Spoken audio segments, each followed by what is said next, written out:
History tells us that when the earth had absorbed all the water and the sky had calmed, the ark of Prophet Noah, peace be upon him, came to rest on a mountain called Judy.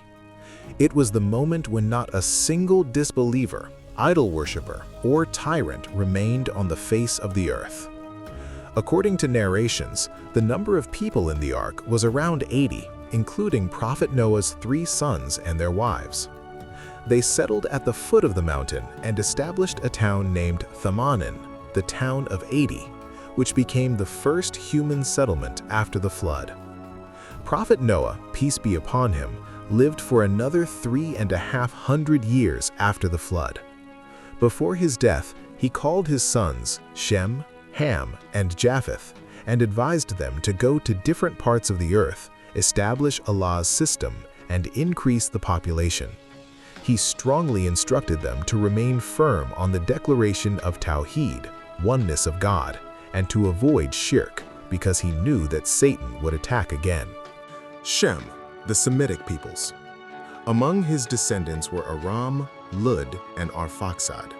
This lineage spread across the Middle East, including regions such as Arabia, Syria, and Iraq. All the prophets, including those from the children of Israel and the descendants of Ishmael, came from this lineage. Their complexion was generally wheatish to fair. Ham, the Hamitic peoples. Among his descendants were Cush, Mizraim, and Canaan. This lineage migrated towards Africa, including Egypt, Ethiopia, and Nubia. The ancient Egyptian civilization and many Sudanese tribes are believed to have originated from this line. Their complexion was generally darker. Japheth, the Japhetic peoples. Among his descendants were Gomer, Magog, and Madai. This lineage spread towards northern Asia, including Turkestan and China, and into Europe. Mongols, Tatars, Turks, and the peoples associated with Gog and Magog are often linked to this branch. As the population increased, people gathered in the plains of Babylon in Iraq. At that time, all humans spoke a single language. When arrogance began to grow and people started to rebel, by the command of God, their languages were changed. Suddenly, one brother could no longer understand another.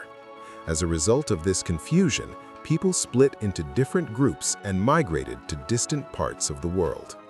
Not only humans, but from the pairs of animals present in the ark, wildlife spread across the world once again.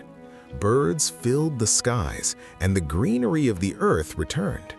Historians say that at that time, the land masses of the earth were connected, which allowed these species to spread far and wide.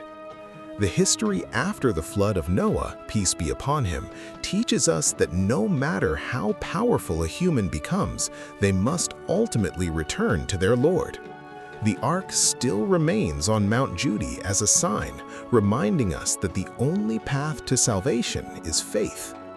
Sometime after the flood, a man named Ad was born from the nestle of Shem, son of Noah.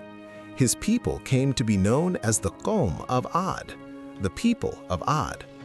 They were the most powerful nation on earth after the flood of Noah. Their height ranged from 8 to 12 feet, and they built extraordinary structures in the region of El-Ahqaf, in present-day Yemen, the like of which had never been seen before.